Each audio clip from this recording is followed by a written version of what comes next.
Bro, I burst out crying. I was like, what the fuck am I doing in Peru? I actually didn't know whether I was going to pull through in the hospital, because I felt like, is this my time now in life? Like, is this the sign that you get when you go, when you die? Like, I told my mum, listen, mum, I said, you are my mum, but you have to understand, like, I know how to heal. No one can tell me in this world how to heal. It's only me. I am my doctor. You need to be who you fucking truly are. The only way it's ever going to happen, right, is I can't fail. Like, I tell myself I can't fail. It's not about earning loads of money, bro. It's about finding fucking happiness. I never give up, man. I never give up. I've been through so much shit in my life. To actually get where I am now and do what I'm doing now and live my life to the fullest, I've made it. An original is worth more than a copy, and that's why I would never ever change who I am. Welcome to Creating Freedom, the podcast where we speak to people who ditch their 9-to-5 lives and continue to chase their dreams across the globe. Today, we got Paul McIver, a fitness coach who's gone from nitty-gritty streets of Liverpool all the way over to the sunny beaches of Bali, aka the islands of the gods. Paul started off on a hard lane, battling against health issues, dealing with the daily grind, but he knew there was much more to life, so he packed his bags and headed over to sunny Thailand. From dealing with culture shocks to surviving a deadly spider bite in Colombia, Paul's been through it all. But it was there in Bali that he found his real home and built a life around fitness and health and living on his own terms. So let's sit back, relax, and let's hear Paul's inspiring story from the everyday grind to living his dreams.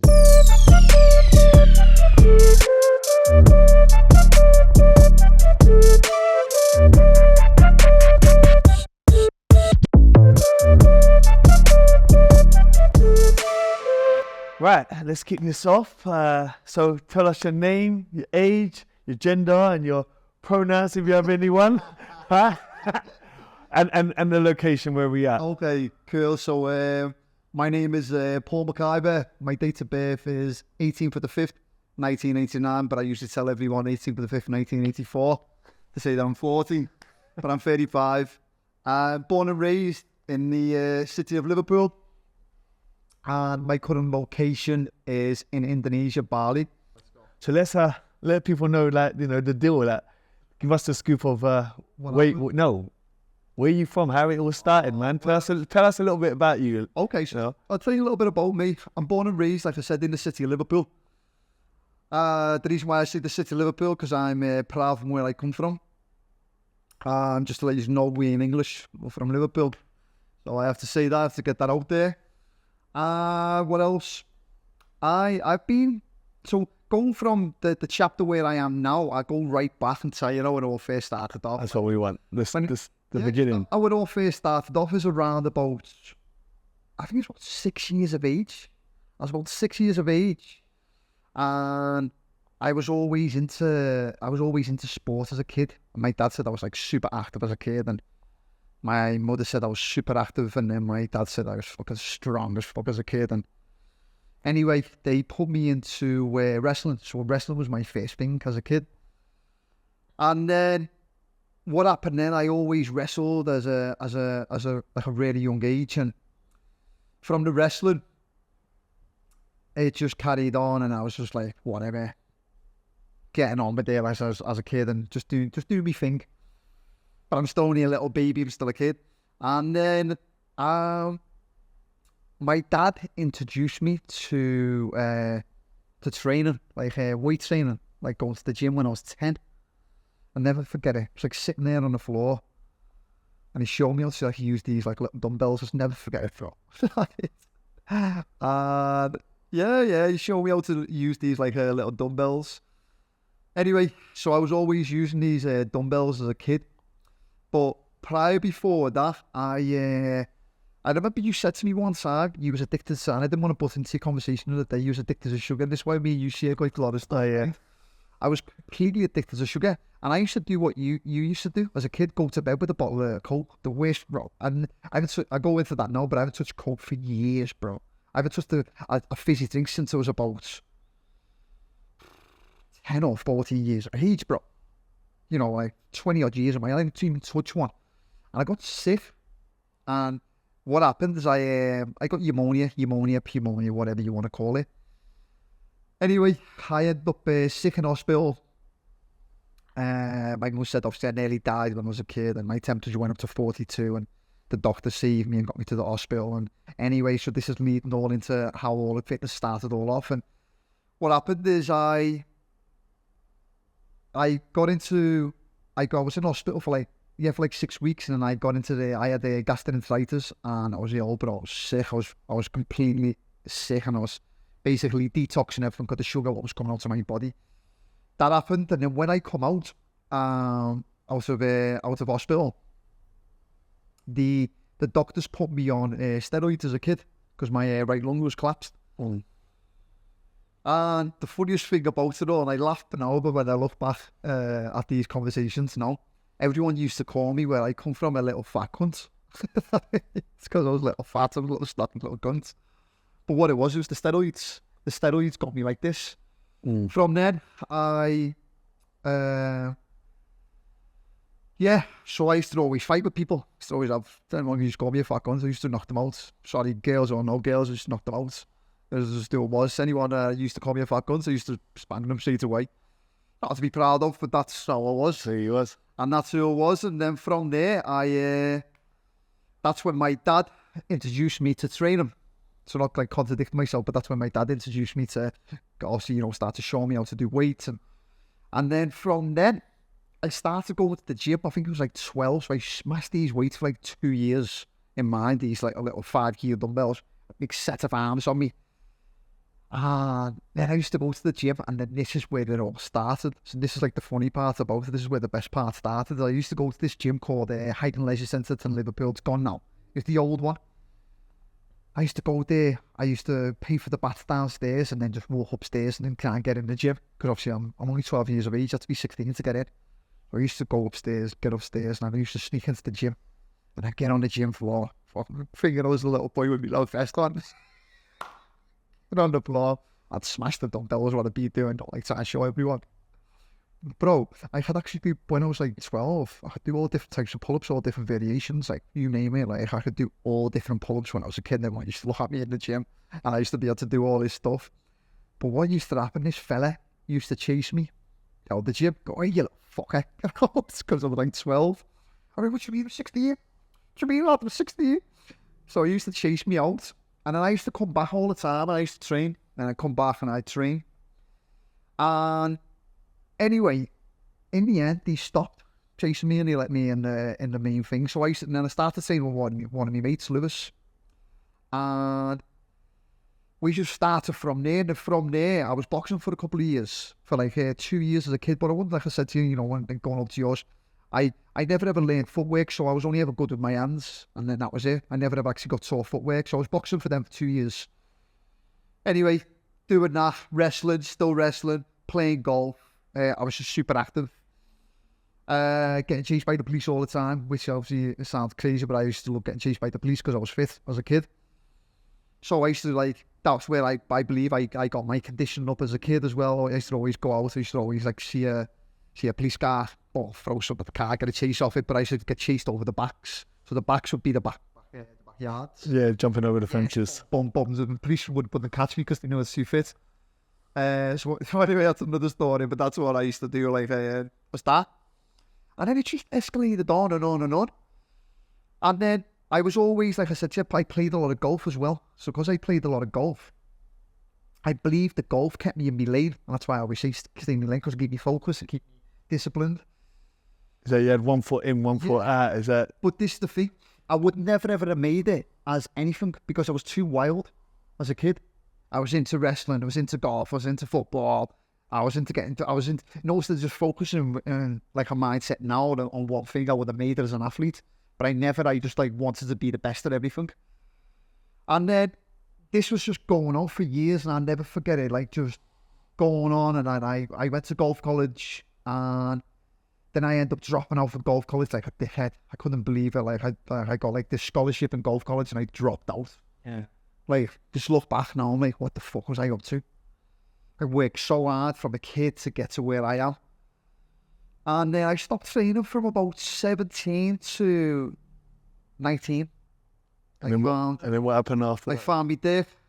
Well, found me coffee, whatever you want to call it. Found women, found everything's partying. This what happened. Yeah. You know what I mean? You come in this age. And then from then, I just partied for like 18 months or 2 years, didn't care. Was training, and I remember one day my mate said to me, "Oh, I remember you got a bit of a belly." You know, I looked and I had a bit of a belly. I'd never had a belly. Apart from when I was a kid, when that happened to me with like pneumonia, I'd never had a belly since then. So from then, I started going back to the gym. I remember it, going back over to the gym, back to boxing gym when it all started, getting back over there, back doing the lap round the gym, like 3-mile run, back doing the circuits, and got myself back on track. And as soon as I got myself back on track, I was already back into it, because I'd already trained. It took me 3 months to do it, say. And it's true, and muscle memory, it just comes right back.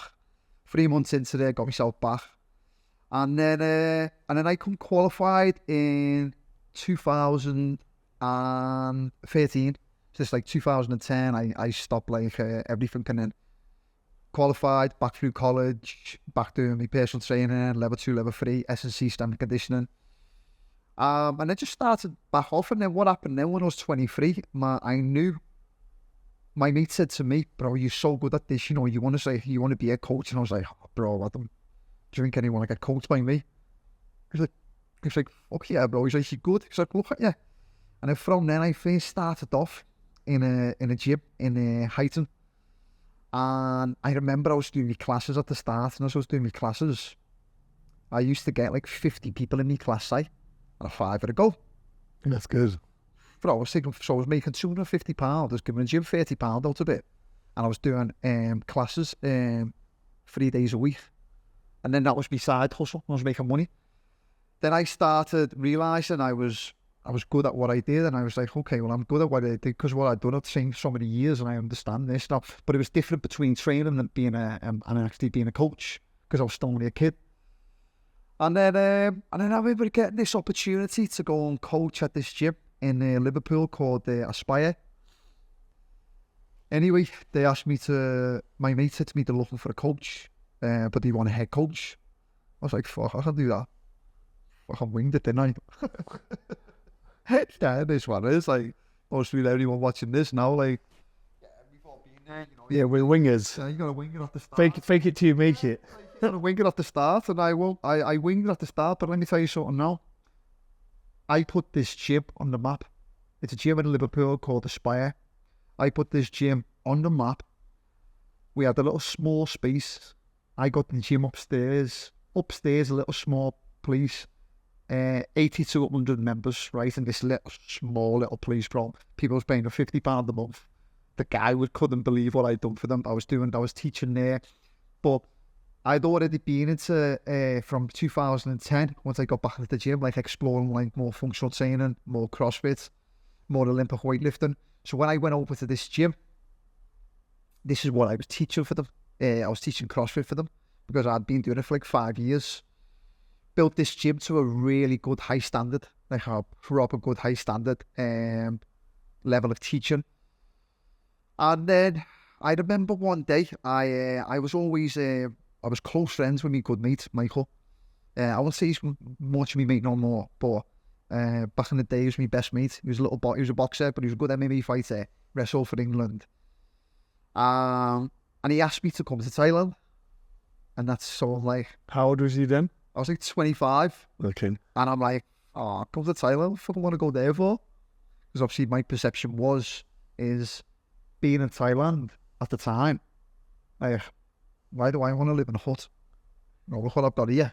Yeah. And Go on to the perception. Like, you know, that's interesting, because the whole, you know, what was your thought? But what did you think of Thailand? So let me tell you before it, when you're born and raised in the UK, all that's drilled into you is the UK. That you don't want to leave the UK. Yeah, can I jump in on that one? Yeah, it's so true. It's like, everyone who's definitely, if you're watching this, yeah, we've all been made in our head like, yeah, if you want to make it, you got to be in England, or you got to be in America. So you got all these other people from other countries want to get over to England, get to America, because they think that's the way it's going to happen.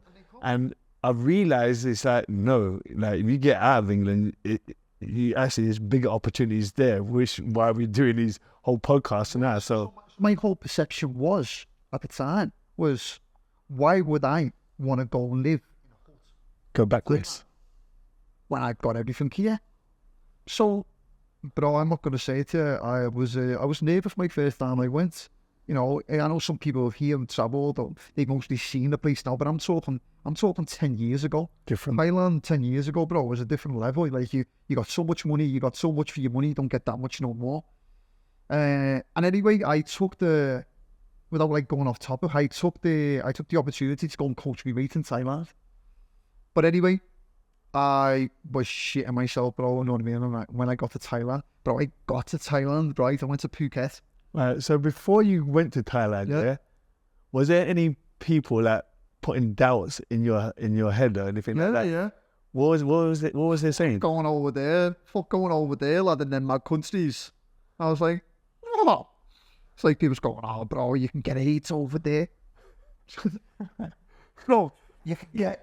You get locked up in prison and there. Yeah, so people like, bro, you can get AIDS over there. And I was like, shit. He was like, bro, I've heard me mate went over there and his mate, I hate when he drunk out of this glass and I'm thinking, bro, this is what the UK's like, and it's like, they brainwash you to like think like that. Everywhere else is dangerous. Like the outside world is dangerous. You've got to watch out for the Thai mafia and that, you know what I mean? And I was thinking, You get locked up for life out there. I was thinking, what the fuck are the Thai, why I look back and I was thinking, why would the Thai mafia arrest me? Because what have I done to you to arrest me? Why are you going to kill me? You don't just kill someone to kill someone. It sounds like it was, there's a huge like fear going over the day. No, but it's a fear because they know how. Because what I think, from my perception, what I learned is like they're trying to hold you in the system. You know, in England, the system's fucked. Like, and it's like, you know, it's failed. And if you step out, there's big opportunities. But they're brainwashed us to believe that if you want to make it successful, you got to stay in England, because that's where you can make it in England. And you've got to get a mortgage, you got to get a car, you got to keep up to date with the Joneses. Yeah, if you want to make it, England is the place to do.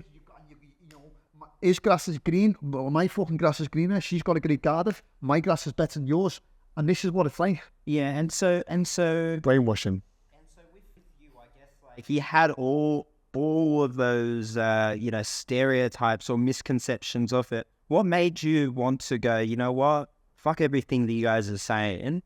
Because you were a little bit nervous. Yeah. So it was like, do you know what it was? I knew my mate at the time, right, said, Michael, I'm not just saying that this guy was a level above levels of fighting, he was another level. And I knew if I could be with him, and if I got my hands on him properly, because I knew I was good at what I did, I could have turned him into something, you know what I mean? Like, so I needed to go over there and be with him and, you know, make sure he's warmed up when he's sparring, make sure he's cooled down. And that was part of my job, you know what I mean? He paid for me to go over. He said, look, I'll pay for your flights, I'll pay for your accommodation, just get your food. I was like, all right, Sam. At the time, you know what I mean? I'd been waiting for years. I had some money, so I had like 5k put away. I was like, let's go, because I was going for the month. Opportunity. Goes over there, bro. And when I went there, I went to Phuket. Went to a place in Phuket where it all started off. It's called Phuket, Shillong, the Soy. The Soy is where like Tiger Muay Thai, Phuket Top Team, Ranchai, all these like famous. It's one road of this all fight gyms. Fight gyms, bro, all on that road. Goes there, bro. And I'm like, fuck, breathe. I was like, this is everything. So what you do, you'd see, picture me, the way I am and the way I train, the way I'm regimented in my ways. There's 1,000 of me, bro. Yeah. Do you understand what I mean? Like, you think size good boxer, there's 1,000 assignments, bro. Like, and this is what it's like. So, yeah. And you know, the ties, I was so used to getting up in the morning, like early. Then I'd know straight away you're there, bang. And then the ties would be out, you see them all running. I was like, right, this is me. This is, right, so I get there, then I did that. Then so from there, I did the street alive, which means everyone starts getting up and on the streets, everyone starts, you know, walking the streets, people are getting ready to go training. Then I start seeing certain types of people at a certain restaurants. I'm like, okay, well, I thought I just had this routine in life. And I'm like, no, I haven't. All these other people have got this. So this what made me actually think, this is who I want to be around. Instead of being back at home and being around all these fucking empty heads where I come from. You don't even know what an avocado is. I'm messing you at avocado and toast. What are you eating that shit for? What are you eating that shit for? Do you understand what I'm getting at? Say, well, I'm Yeah. not going like too off topic, but this is what it's like. And then I'd meet so many certain people over there. And as I'd meet so many certain people, I would just like link up with these people. The next thing, you'd be like, yeah, bro, let's train. I'd be like, yeah, come on, let's train. And then in my head, I'm not even thinking about like trying to culture. I'm thinking about just wanting to train with you. Then I'd train with these people. I'd be like, bro, these are the people I want to train with. And then I just got, and then they'd introduce me to their mates. Their mates would be like from Morocco. The next thing, their mates would be from fucking, I don't know, India. Then their mates would just, the next thing, I'm like, fuck me, bro, all I've known all my life is, yeah, you want to stay with your own. You're from Liverpool, you know, you stick with your own. But like, and I was like, so for me, this was like a pure mind baffling, bro, because I've never ever known nothing like this in my life. All I've known is stick with the, go to work, boom, boom, boom. And then after that, I stayed there for the month, and in that month I travelled around a few places, like I went over to KL, went over to Singapore, and I stayed down there for the month. And then what happened when the month ended? How was you making money when you go to Singapore and these places? I had a bit of money put away. So you always had money put away all day. Like, you got, like, when I was PTing at the time, but I look back, right, I was PTing at the time back in the UK, I was doing 8 to 10 clients a day. Now I'm like, bro, how did I even do that? And I was charging between 30 and 40 pounds an hour, right? I was making everyday profit, at least £300 a day profit. So I was saying I had loads, but I had a good bit of funds, cash put away. And I never paid no tax. Cut that out. Good. Oh, you tell them. No, but I never paid no tax on that. So I always had money put away. And then from there, I always knew I had money put away. And then, where am I getting up to on this topic here? So, yeah, so being in Thailand after that, I realised that this is where I need to be. So I spent a month in Thailand. I phoned me mum. And as soon as I told me mum, this is like, you have to see this place. This is the best place. You're like, someone, are you okay? I was like, what? Fucking okay, I'm fucking great, mum. She was like, I know something, you know, it's dangerous out there. I was like, mum, it's not. Just relax and calm down. It's not what you think it is. But the same again, you got to understand, like, how my mum thinks, how my dad thinks, like, they've never been over there, all they've listened to is what things on the news. Same again, bullshit, BBC One, bullshit, same again. Same again, Yeah. me and Simon, just to scare, it's a scare tactic. You don't want to go there, they want to just keep you in there. This is safe. Stay in a safe place. This is safe, yeah. And then what happened then? I spent 1 month over there. I made some boss connections, real good solid connections. My mate would be watching this called Hamid. Juki Ahmed is my closest mate, one of my closest, known him for 10 years. He's in Vietnam now, but he was my first proper mate I met travelling. And we stayed, and I connected with him, but we didn't properly connect every day. But anyway, he was my proper mate, you know what I mean? Like, my first ever mate. He was older, and me and him just connected on this real good vibe. And when I went home, I went back, and then I realised when I went back, everyone's seen me when I went back, right? I wish I had this picture to show you, I haven't got it. It was on my old phone. I used to have, like, more long hair, so my hair used to be, like a long block hair. I used to have, like, pure baby face, and I used to have, like, pure chisel jaw, and everyone used to be like, fuck me, bro, you look... We'll grab that photo of you. We'll put it up in this. Is that there? Yeah? Like, wow, bro, how did you've lost, I lost 6 kilos, right? Because I'd been sailing that hard over there. I was chiseled up. I was in such a good mindset. I come back and then I realised that I'd evolved everyone in 1 month. In 1 month, I evolved on another level, on another frequency level. I evolved around everyone, and everyone felt my energy around me. What was the like in that 1 month period? Yeah, what I want to see the transformation that you had. Like, what were people thinking? You know who you were a month before that. After you had gone to Thailand, right? Coming back, what was? So everyone, I'm not just saying it, but the level of respect that I got off a lot of people was like, fuck me, bro. No, he's doing it. There's some people say things, but I was actually doing it. I was actually going to Thailand. Because I was competing at the time. I was training with the best in the world, bro. Like, who thought he was the best at CrossFit, not just in my city of Liverpool or the UK. I'm talking the world, bro. Like, in these gyms, I was training with some of the best. So what I'm basically saying, when I went back, I gained this level of respect off a lot of people. I could feel it. Because, like, I haven't just said it. Some people say things like, I done it. I went over there. I went to the proper source. I stayed there for the month. I come back as a whole new, as a new person. And my mindset was completely changed. I evolved so much in life. I realised then, like, bro, the next goal is go back again and let's do it again. Can I jump in on that, right? I'm just going to say this. There's so many other videos here because for me, I remember my mentor told me like about, you know what, Simon, would be best for you? To go and travel. Like, go abroad, go away for 1 year. So that if you go away for 1 year, when you're going to level up in life because you can't, the things that you can't learn back home, what you can learn over there as growth. And he said that when you come home, yeah, you're going to be on level 19. So you're going to come back and everybody's still on the same shit, talking about the same shit, got the same job, same clubs, and same bullshit. And he's like, you know, when you come, you're going to feel like, rah, like, you know, you kind of outgrown everybody. And then that's when you start to see that, rah, you know what, like, you know, this is not me anymore. And then, like you were saying, then you felt like you want to go back again. And I wanted to go back. And when I wanted to go back, right, I realised, okay, I've still got money to do this, but I need to still stay at home. Because I was like, so my perception was when I went back, I need, you know, these are my clients. And then I stayed back and I was like, but I can go work somewhere else in the world. Because then I was thinking to myself, hang on a minute, these are me just clients here. So what I did, I went back to the drawing board, what I always do. I always like a vision board, like it's a whiteboard. I always like write everything down, pros and cons on this board, right? Went back to the drawing board. As soon as I goes back, I spoke with my best mate at the time, Andrew. And he goes to me one day, do you want to go travelling again? Do you want to go travelling? And I'm like, travelling? I'm like, where? He's like, let's go to Thailand. I'm like, okay. He's like, let's go to Thailand and let's go to Korea, South Korea. And I'm like, he said, we'll go over to Singapore, we go over to Malaysia. And I'm like, all right, let's do it. At the time, I got in a relationship with the girl when I come back from Thailand.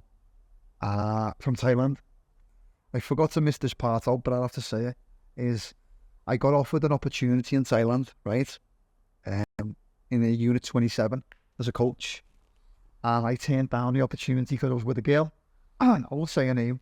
I'm gutted, yeah. And look back now, and bro, you know me, I'm not like that. Yeah. Now I'm not like that. Years ago, I could have been like that. I was like, oh, you know, I was like, you know, with the girl. Anyway, so we had this girl's gone now. I haven't spoken to her for years anyway. So I had to see that, right? So that's the reason why I didn't take the job. Because I thought, oh yeah, this girl's whatever, I'm going to be with this girl. So that's gone.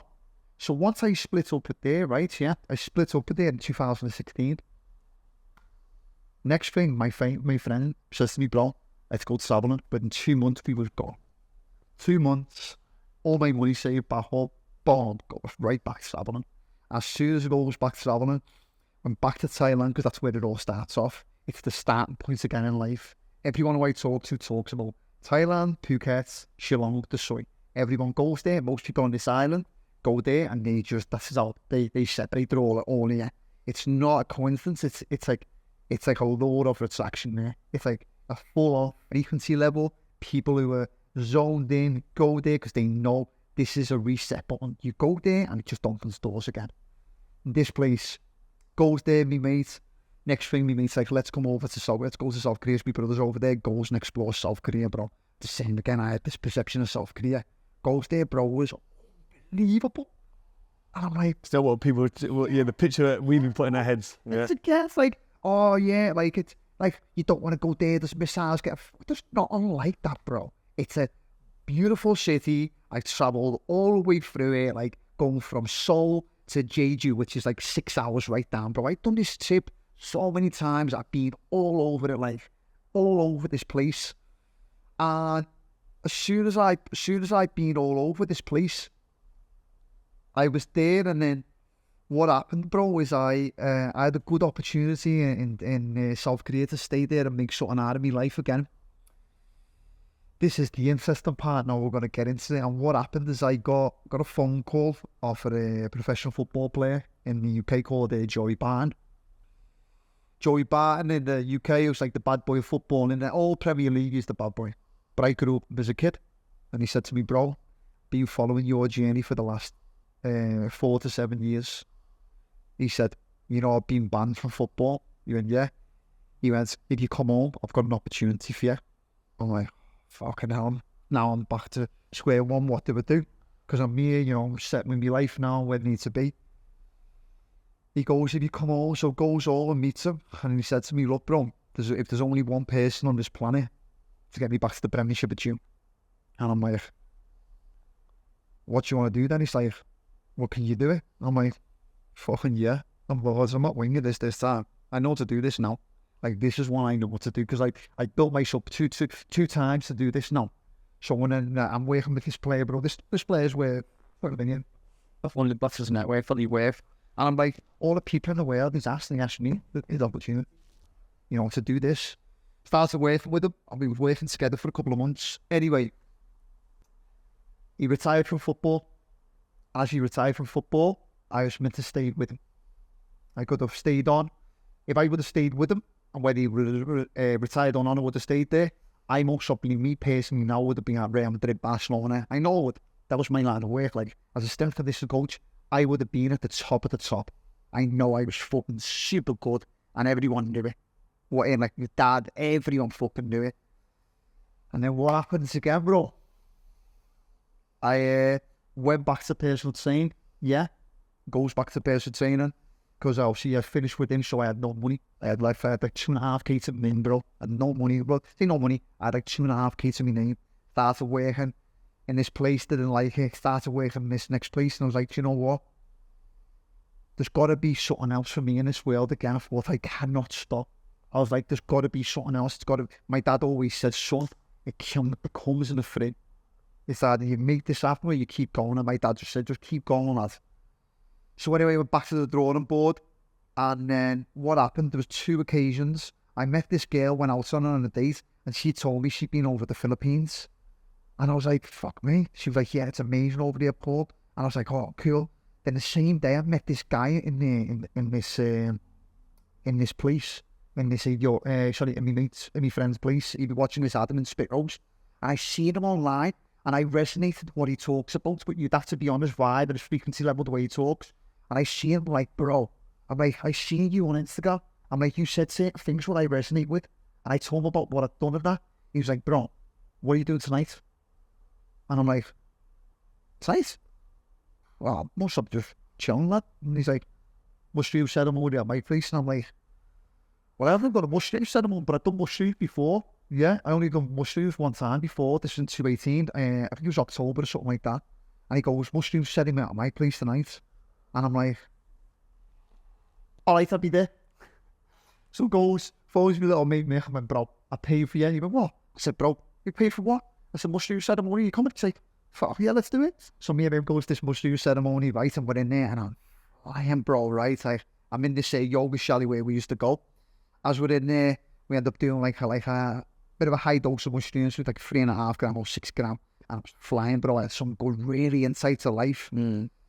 What is You, when you were in that state, yeah, what was the main things you remember? So what did you learn from it? Yeah, When I was doing mushrooms. Yeah, what did you get? But what happened is I was in there, and I was sitting there with my mate Mick, and I was telling Mick, and I was like, Mick, there's got to be more to life, lad. I was like, there's just got to be more to life. I said, I remember talking to this girl, she'd been in the Philippines, and he's like, bro, go for it, you're single, you know, look at you. He's like, you're in good shape, you got a lot about you, you're good looking, lad. You know, he's telling me all this about me, and I was like, do you think so, Mick? He's like, yeah, bro, go for it. I was like, fuck yeah. He's like, I'm gonna fucking go for it. And I was flying on the mushrooms. Anyway, we come off this mushroom chain the next day, and I went round and I seen Mick. I said, Mick, I said, how's you feel? He said, bro, I feel amazing in life, lad. I feel like I've got some good clarity again, what I want to do. And I went, so what happened? I saved up so much money. I had 31 grand cash, right? My perception again was to buy a car, buy a Hubner watch, and get my teeth done. Right, so that was my thing, what I wanted to do. Car was 21k, the watch was like 14, and I had like a couple of grand put away for on something else. So like, yeah, I can do this, but I was like, yeah, but I've got a car. I've got a thing. It's like, yeah, but what do I want? Look at me. but it's just fulfilling the ego. Yeah. That's all it was. Nice white Hubble watch costing 15 grand. Nice fucking RDTT costing 21 grand. And a nice set of teeth. I was like, yeah, fuck me, this is what I want to do. But then I realised, right, after this mushroom sip, no, stop, Paul. Just stop. Like, what do you want to do that for? This is what I was telling myself when I was on this sip. Like, because when you actually stop and you the way it's called surrender on the mushrooms, right? It's something talks to you, but I don't know what talks to you, right? And it tells you, like, if you go to make a mistake, it's like, no, don't do that, bro. You know, relax, right? Just chill. You go to overtalk. It's like an inner voice. Oh yeah, it's in a voice. Like, go to say something. No, you don't want to speak to them. Speak to them. You don't have to. You have to be fuck all. And this was my inner voice telling me. And what it was, yeah, we're on the side. And I was like, yeah, but I want the car. I was like, what do you want the car for? I said, I want the watch. Like, what do you want the watch for? Well, like, you're only doing it for your ego. You're not doing it for yourself, Paul. And I was like, okay. So what I done straight away, got on, when I see me mate, I told them all about everything about this. 2 weeks later, bro. Yeah. Dude, when you have a flight. But booked the flight on with the Etihad. Booked the flight to Thailand.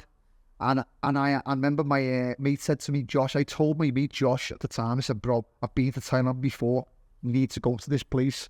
And then when he said to me, he went, bro, you need to go over there by yourself. So what I did, bro, is I went back to Thailand. I'll never forget it. November the 30th, 2018, flew out of the UK by myself. And if I had to be honest with you, hands in the air, hand on my heart, I was shit myself again, bro, because I'd realised I'd done this journey again 3 times, lad.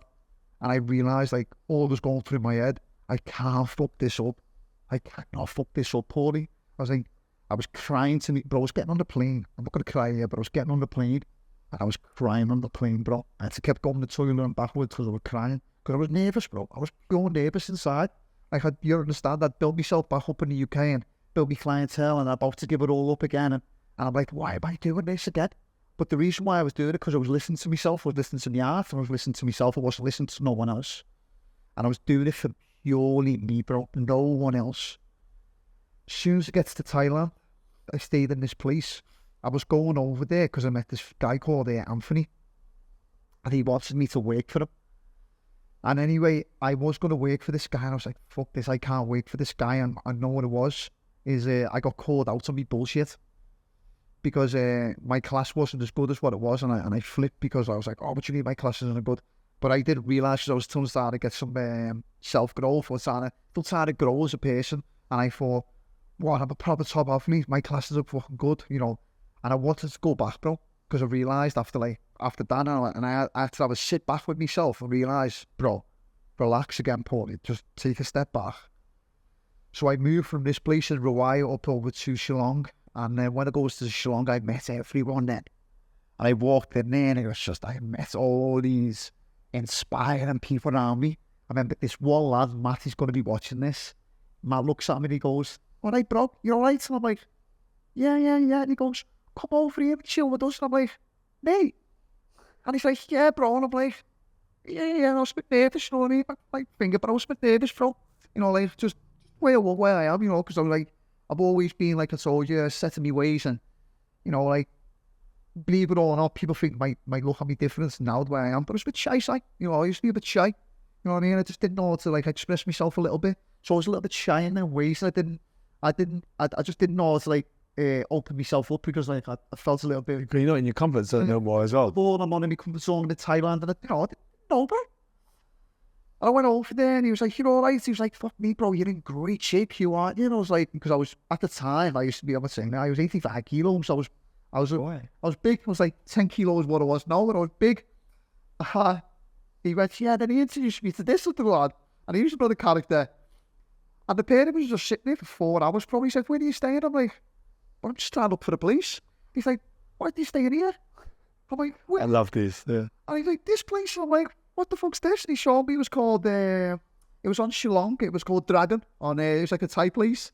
It's like Dragon Muay Thai. And he's like, "Stay here.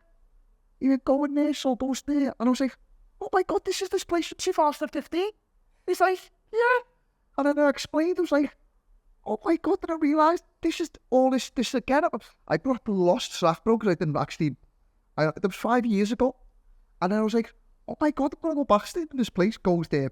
And basically I got back to, like I said to you, Shillong, and then that's where it was all happening. Shillong, as I needed to get back there, and as I got back there, that's when I met Matt. I met Matt and I met Nick, and that was the lad, Matt. He was like, all right, bro, you all right? And he was sitting outside Dragon. I was like, yeah, bro, what's happening? And then he said, come over, and I got talking to him, and I didn't know he was asking me where should I stay. And I was like, well, I don't know. I was like, where should I stay, bro? And then I was like, shit, bro, I was like, bro, I was here 5 years ago. And then after that, I went back in, paid like 300 quid for the month. And then I stayed there for the month. But in the meantime, while I was there, I met loads of insistent people. So many insistent people. I met him, but then I stayed there. Then I was staying in this other big posh hotel. Because bear in mind, I had plenty of money. I had 31 grand, I wouldn't say plenty. I had 31 grand cash, right, to play with. So I didn't care. Like I bought all my flights. I was only there, but I was thinking I was only going to Thailand for the month again. Because I was still scared, like I said on the plane, I was still scared. So I was spending money like I wasn't not staying in like these all big, lovely, fancy hotels. And then from then, I remember one day, because we were staying at Tiger, and as we were staying at Tiger, we all went out on this night out. And as we went out on this night out, all these girls asked me to be a stripper on this night out. It was like, oh, have you ever done a stripper, Paul? It's like, oh, because this girl's leaving, or it was a birthday. She was like, fuck me, dude, like, if it's anyone, it'd be you. I was like, to be honest with you, I said, I've never done nothing like this, I said, but I give it a go. So I got on the chair, done all the bit of stripping, and then from then, I met loads of people, and from fucking hell, he's actually got a personality, not just a serious guy, you know what I mean? Like I said, I was just a bit shy, and I didn't really stayed in my lane when I was training, doing anything. And yeah, I got a great night, and then I stumbled across this lad, Conor at the time. We connected like first, like the same old me, you connected. We connected straight away, and then anyway, I end up moving into like within like 2 weeks later. But obviously we was training together, and then he kept telling me about one of his mates, George, who's coming over. He's like, oh, you love George. I was like, what the fuck's George? Whatever. And he kept telling me about him. So well, anyway, a couple of weeks later, me and Conor end up moving into this sick villa, bro. Like, I know I live in a nice place here. This place had like an elevator in there. Oh, bro, it was another level what we're staying in. And it wasn't even that expensive either, between three of us. It wasn't even that expensive. And anyway, so we end up coming over. George, what's the chances this happened? George ends up coming over. I introducing myself to George. This is where it all starts into the South America now. As I introduced myself to George was like, bro, I used to work with a lad called, Dan will be watching this, called Dabba Lady. I'm like, Dabba Lady? I'm like, it's my cousin. He's like, no way. Wow. I'm a Dabba Lady, right, was best mates at the time. And he worked in Burberry together. And I'm like, no way, bro, that's him. So yeah, that's my cousin. So we connected on that level straight away. I love that. And then as we connected, us three are connected now. And then what happened then? After like we bro, me, George and Conor, at the time we had something called the Smash Bros. Those are Smash Bros. Oh, okay. The Smash Bros is just winning Thailand. You can put that on anywhere, you can cut it out, whatever, but it's called the Smash Bros. The Smash Bros about smashing life and how we're gonna do it and what we're doing now and we're living it. So we ended up staying all around there, going all around Thailand, all around Singapore, all around Malaysia, Bangkok, doing it all. And then it comes to the end. And as it comes to the end, Conor said, let's go to South America. And I'm like, fucking let's go. So he's like, so next thing, George goes first, Conor goes second, then it's me last. I flew home, had my suitcase, stopped off at my mum's house, stayed there for the night. I was only young for the night. Next day, took me backpack, my little small backpack, my little black one, what I wear to work, my little black one. That's all I took to South America. A little 20 litre, bro. All that had is a key pair of shorts, few tops, stuff that I needed. I didn't need anything else. So I realised I've been travelling this a few times now. I know what I need to take. I don't need all these big 65 litres. You just need certain types of stuff. As long as you whatever. Gets home, says to me, Mum, listen, Mum, I'm out of here. She said, where are you going? You just come back. I was like, I'm going tomorrow. She was like, you what? Where are you going? I was like, I'm going to fucking South America. She's like, so I can't answer you. I was like, what? Just relax, it's cool. I'm going to South America tomorrow. I've met 2 lads travelling. And I'm going to Liverpool. And she's like, son, you've only just come back. I went, Ma, yeah, I won't say, I'm fucking off tomorrow. And she's like, Paul, shot me dad off. Me read this. My dad's like, what's going on? I'm like, all right, Dad, I'm staying for 3 months. I'm like, I'm off tomorrow. He's like, where? I'm like, South America. He's like, what's he going there for? I'm like, Sean Sandboarding, Dad. He's like, you've just been in Thailand for 3 months. I'm like, Dad, just relax. Everyone's calm down. It's okay. I'm out of here tomorrow. All right? I'm only a couple. Whereabouts in South America?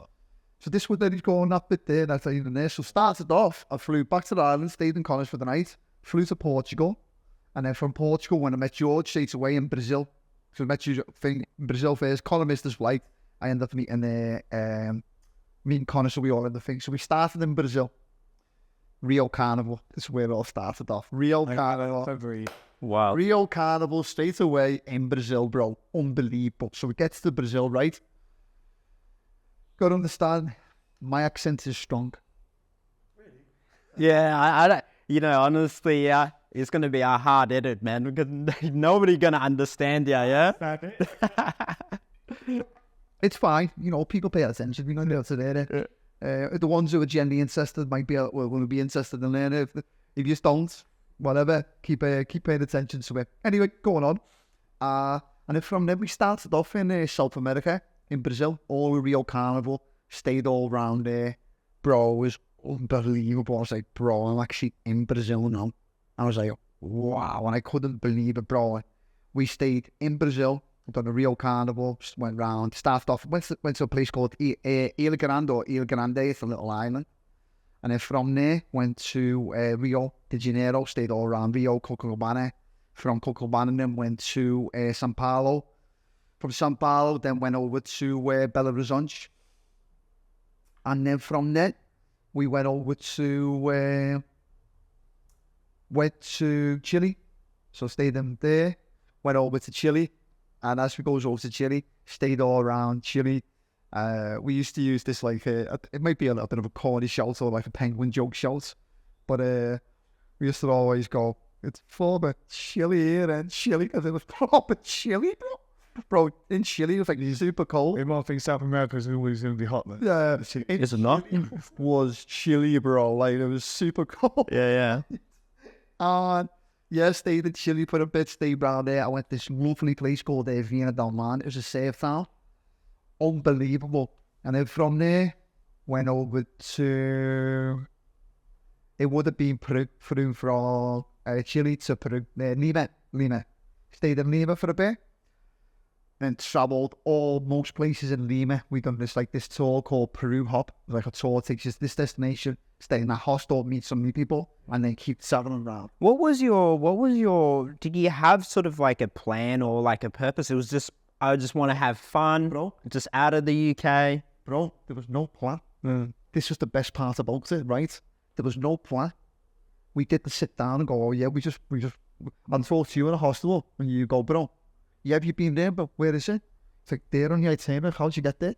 He's like, well, you got to get this bus and get this bus. Like, I'm going there tomorrow. Like, lads, be talking with this new lad in the lobby there. And he said, you need to go here. Like, where is it? Like, well, somewhere near or something. There. Then little did we know, it take 26 hours to get there. Bro. Yeah. We'd carry on doing that. And then what happened? We got to this place called, I think it was Arequipa. Arequipa's in Peru. And I was telling you about this area on. And what happened, bro, is I remember it being in the desert. And as I was in the desert, I remember going down this sand dune. And it was like this one, it was only quite small, wasn't like big. I went down twice and I thought, obviously, showing off. yeah, I've got good balance, I can get down this. Got down too easy. So what did I do? Looked at the ones to the right, the right, bro, was like, fuck. I send dudes at the Sand dune, like, yeah, like I drop it off. out in the town. Right? What happens, all I can remember is getting up, and I seen all these Israeli girls. There was like 15 of them before. Oh, they're sexy as fuck. That, yeah. She Israeli girls, I thought, I'm the short off, yeah, short. Get on this. Got on the board. Then I went down. As soon as I went down, my mate George stood there and goes, "Be careful, Paul." That's all he said. But it's funny how he said, I can still remember when he said it. And be careful, Paul. And as I went down, he looked. The board went down. The board done that. Blew me over, bro. Right? As this board threw me completely over, I remember standing back up. And what happened, bro? I remember this German guy and this Irish guy. He went, "Bro, are you okay?" I went, yeah. Boom. Out. I woke up 5 hours later in an MRI scan. In Peru. No one spoke English. Bro, when I come round, I was in this hospital in an MRI scan. I was like, oh my God, what has happened to me? I didn't know who I was. I didn't know where I was. I didn't know why I was in South America. And when my mate said to me, "Bro, you're in Peru," I burst out crying. I was like, what the fuck am I doing in Peru? I didn't know where I'd been, bro, because I mostly just lost myself completely. I must smash my head. I think I banged my head, but I banged my head, and I banged my head, and I banged my ass, and then we then this is the show, what we my two mates used to say. Bang my head, bang my ass, grassy ass. So that was like the famous show we used to always say, because like grassy ass would bring. And then from then, I was too deep into my travelling, because I still had places to go, to stop. So what I had to do is I had to carry on with it, and I knew it couldn't have come to an end. As I knew this couldn't have come to an end, I had concussion for 3 weeks on the bush, bro. I was hurt. I was sore inside. My head wasn't too good, and my back was sore.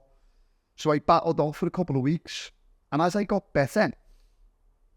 Well, hang on with this. You were in a hospital in Peru. Yeah. Yeah. Like, you've knocked yourself out cold, unconscious. You had memory loss. Yeah. Right? How did... You gotta cut this out, but... I forget what I say, but... Yeah. How did I get on with it? Yeah, like, because you kind of jumped a little bit, yeah? Like, you know... I'll tell you how I got on with it. Because it's always, we was just doing hostel after hostel. Yeah. So when I signed myself out to the hospital, yeah, I had no other way to go. Is either go back home or go forward. Yeah. And I realised I can't go back, because I was saying to myself, I've been through so much in my life to stop this now. I need to keep going, because if I keep going, I can keep going where I need to get, because I knew I was like, fully going. Yeah, I'm going backwards in life. And I was like, I ain't going back. So what I did is I just battled on with this concussion for 3 weeks, and just staying in hostels. I was ill, bro, for 3 weeks. So was this mainly, I'm not going back to the UK, and that was the other way, yeah? My old life. This was saying I'm not going back to my old life. I can't go back to my old life. I was like, if I go back, I'm just going to be back on home. Yeah. You know what's back. You might not know what's front, but you know what's back, and you don't want that. So rather than that, hit the risk. So what happened after that is I carried on going forward, and as I carried on going forward, I got over the concussion. It took me a couple of weeks, but we stayed all around Bolivia, and then I could feel it going off me. As I could feel the concussion going off, I stayed done all Bolivia, done this place in Bolivia, which was amazing, called it's called La Paz. It's called Death Road. Have you seen it? On Top Gear. You go down from the top to the bottom. So many people each year used to die doing it, like going down on a bike. I nearly went over it, bro.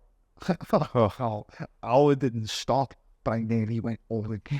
What's this? This is like a road that puts out... It's 7,000 meters down. So from the top to the bottom, it takes about 7 hours to get to the bottom of the top. It's in a mountain. If you go over, you're dead. Who's going to find you? No one can get you. And then what happened, I nearly went over the angle bars again, and I saved myself throwing this barrier. And I'm like, bro, I need to calm down. But again, I'm going to go into it.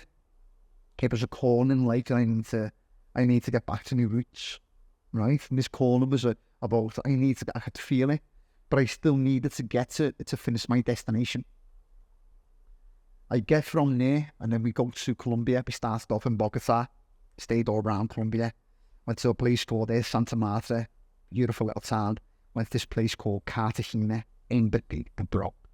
But then I realised 90% of the population there is prostitutes, because they'll come over from Venezuela, stuff like that. So we stayed all around there, and yeah, I had so much fun in my life, though, like unbelievable, like the best of the best. Then it goes to Medellin, and then as I'm in Medellin, I had a great time in Medellin. And like I told you earlier on, we can keep this on the camera because I want to talk about this. I remember being in this club, and I'm not the one. Like, I can even, be saying, I don't even drink. I drink, now I'm not drink for age, but I'm not a big fan of drinking. I was out partying.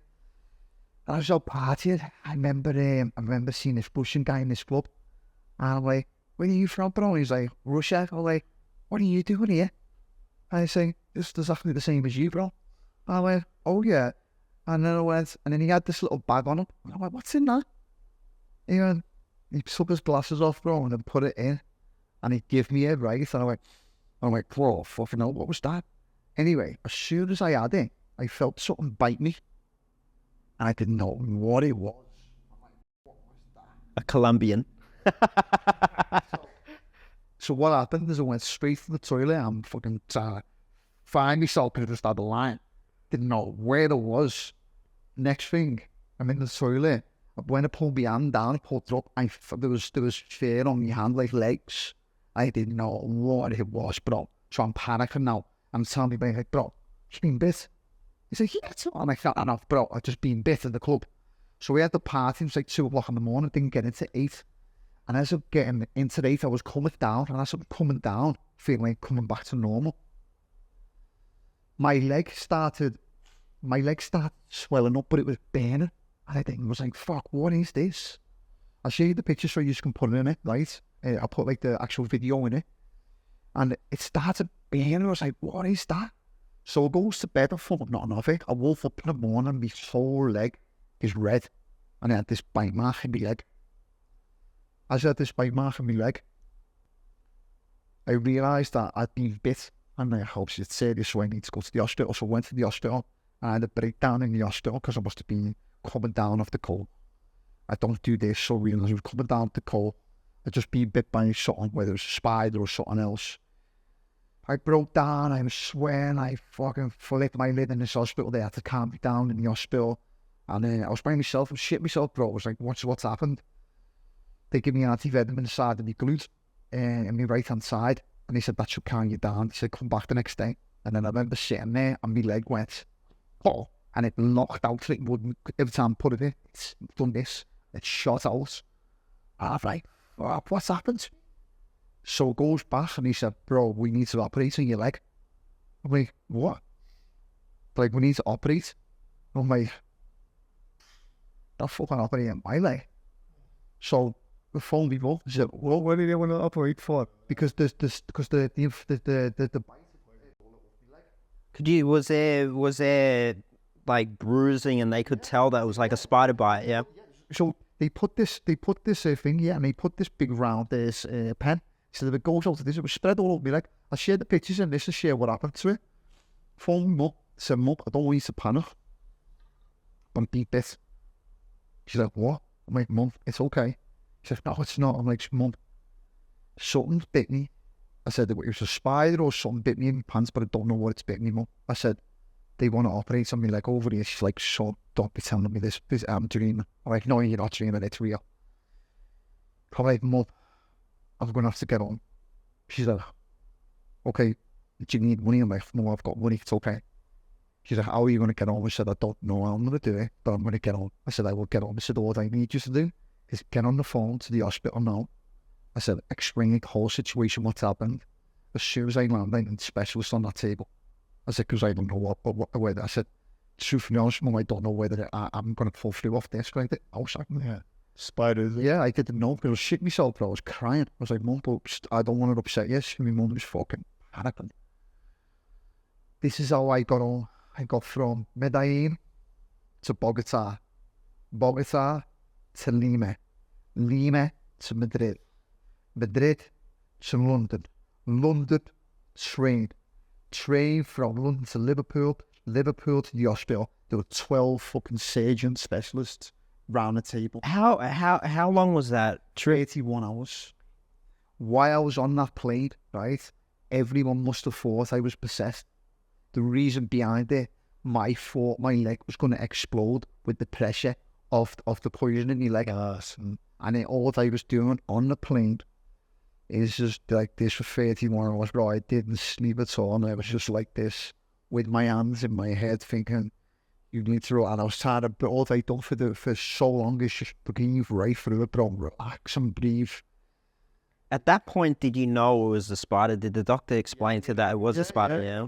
It was something bit me, but they wanted to operate over there, but I didn't let them. And what happened then, bro, is when I got to the UK, I got back to Liverpool. We got back to Liverpool. They said to me, bro, they said to me, this is serious. You know, they was all, bro. I had surgeons, doctors. You have you're only one in the world. It's called the Tropical School of Medicine in Liverpool. I had these sitting thing around the table, but I want to examine my leg, like what's going on, because like they've never heard of a case like this. Someone being over, especially from Liverpool, being bit by something and come here.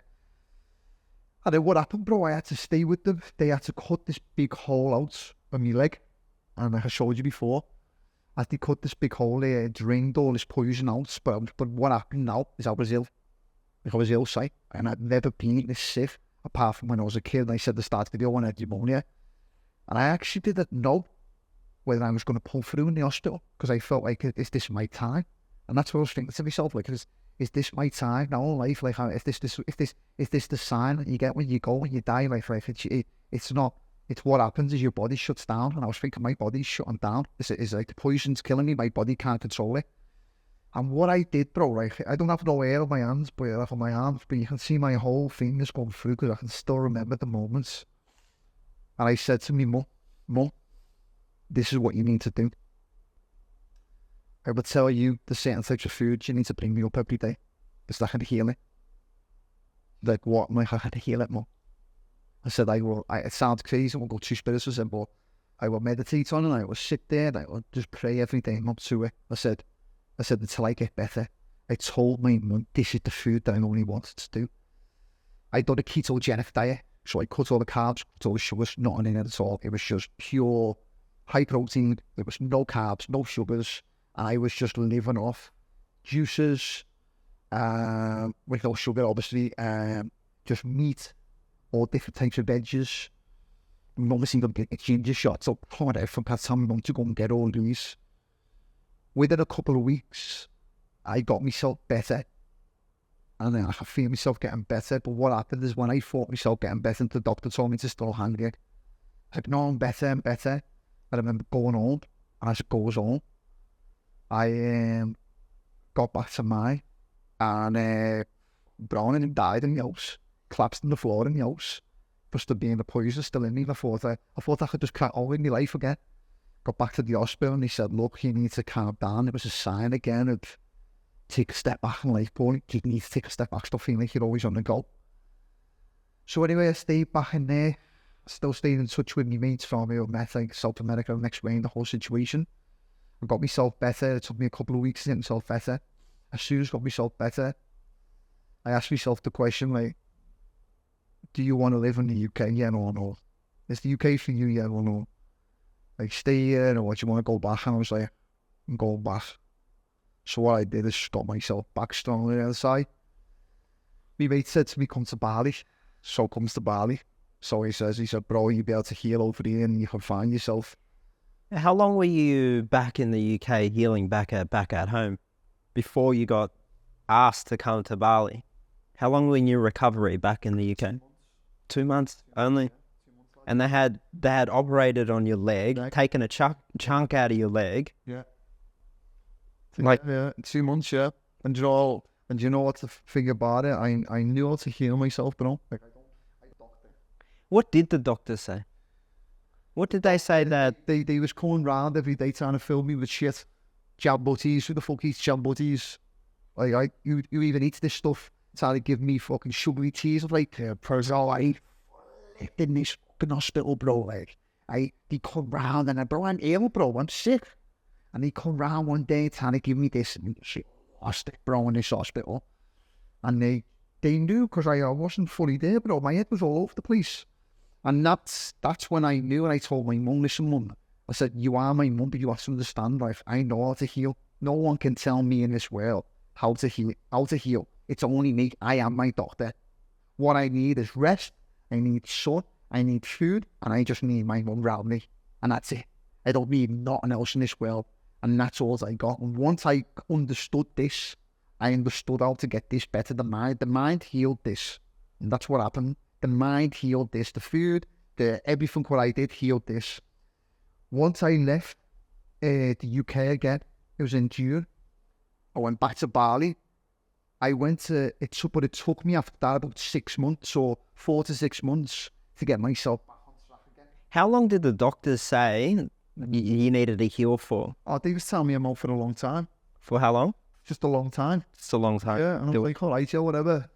I was like, I am my own doctor. They used to look at me, just laugh, and I'd be like, yeah, you don't know fuck all about me, bro. Yeah. And then after that, I went back to Bali, and then that's when I stopped. It sounds crazy going into, we're on the same topic here, but I took a little bit of a step back in life, a little bit. And like, I was always on the go. I used to always lift like super heavy. My body didn't want to lift this heavy no more because it was still the time that I heal. And then I started to get myself better, so I stayed all around Indonesia then. And I was always I was like in Bali, and I was here for a couple of months, like 4 months. Then what happened is as I was here, I come to Bali in Indonesia. I ran out of cash. I just ran out of cash, bro. It's interesting, yeah. So, you know, one of the things is like you're still healing in the UK, and then you decided to leave, right? Did you decide to leave because it was the food, the sun that was going to heal you? I knew again that my journey wasn't ended. I knew I still, my inner voice kept telling me, you need to keep going, Paul. You cannot stop. You've gone through so much in life. Like, we'll talk about this when we do another podcast where I'm up to in life. Like, you cannot stop. Like, there's only one way. It's either you go that way or you go that way. Which one do you want to go? And I was like, you want to go forward in life or you go backwards? And I was like, I am going forward. But why didn't you wait in the UK to fully heal and then go? Because Bali was the place to heal. I knew it was. I could feel it. It was telling me to go. Something was telling me I need to go to Bali. Bali was always on the list. Yeah. Always. It's funny enough, like, I've travelled all these places in the world, but Bali was the last one. But why? Because Bali was fucking waiting, bro, for me. And I knew it was waiting for me, bro. And I knew straight away, if I can get to this place, I can heal. And I stayed there and I had a great time here, bro. But what happened is, I wasn't working at the time in 2019. I still had a bit of money left off my savings and I ran out of cash. And I'll never forget it. I mean, what happened after that? And then what happened after that, I was in Singapore airport. And I was on my way home. And as I was on my way home, going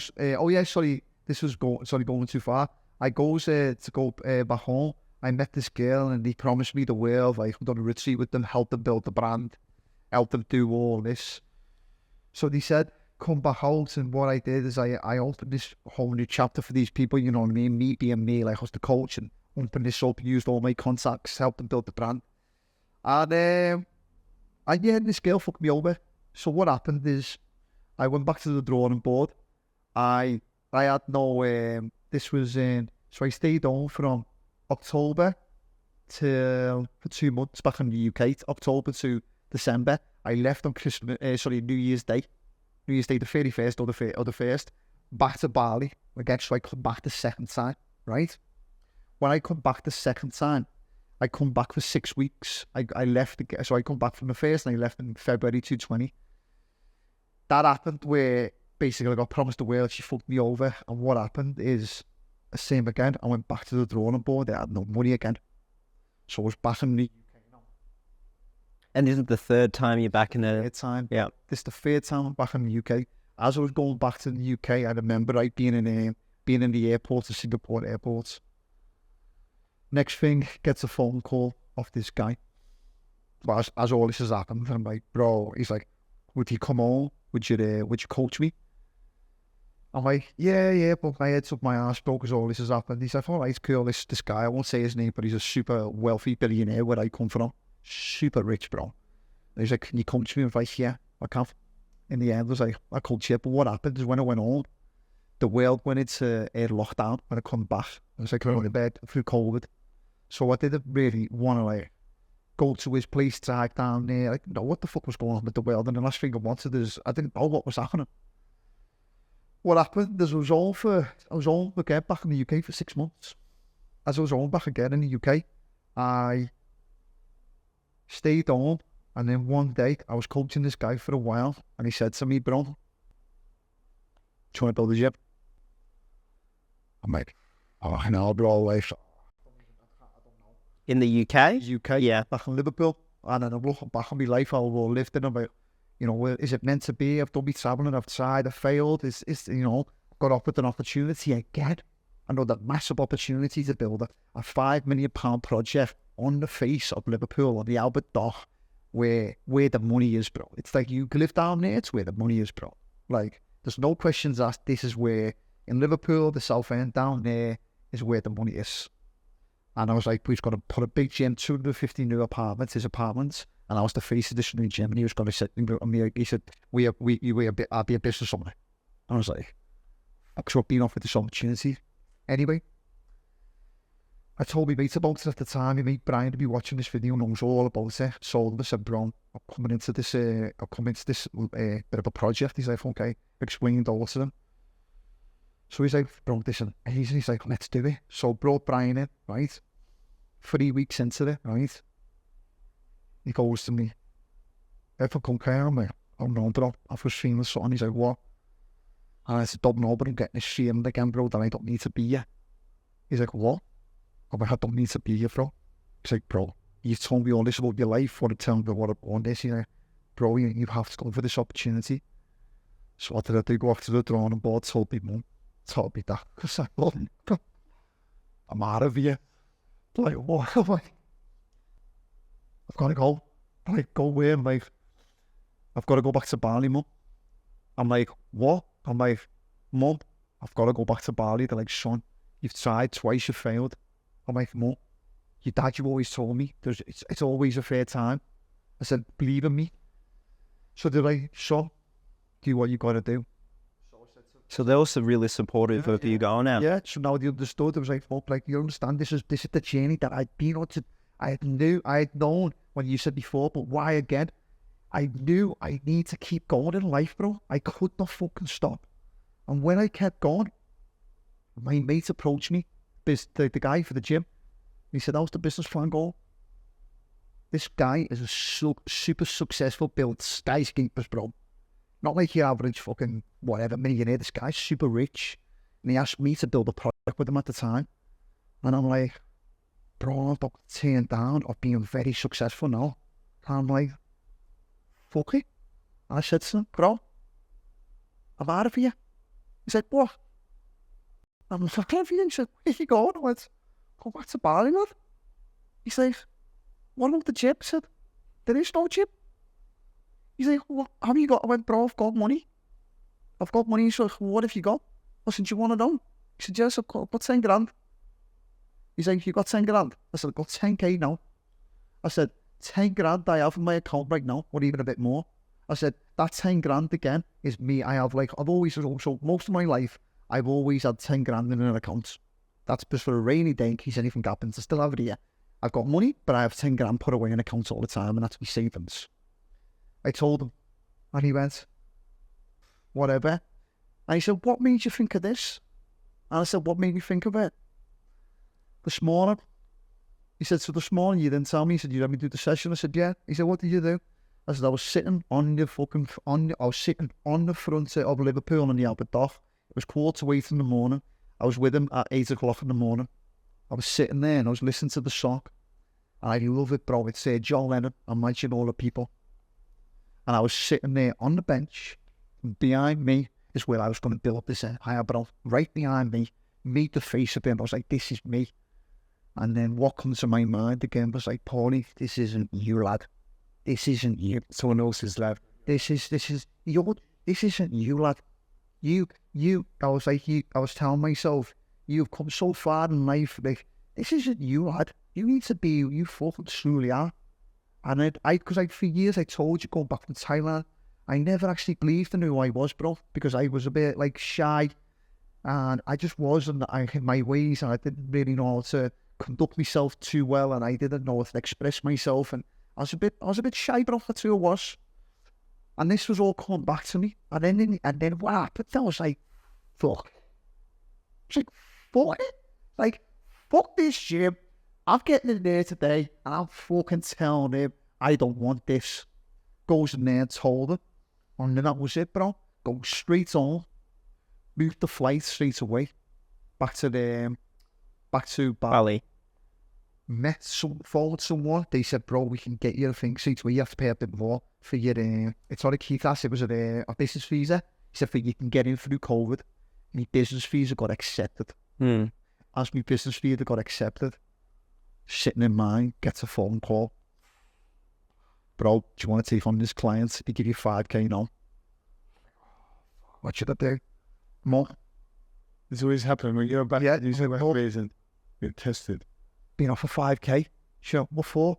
I said, to take on this client. She went, get the fuck out of here, lad. She went, do you want the 5k? I went, no, but I want the 5k off him, no. She went, do you want the 5k or no? She went, you're not taking that 5k. Get on that fucking flight. Get over. Bear in mind, all through these 6 months, right, all I'd done is focused every single day. I listened to so many books. I kept my head focused. I'd done a ketogenic diet again, because the ketogenic diet, it works for a goal.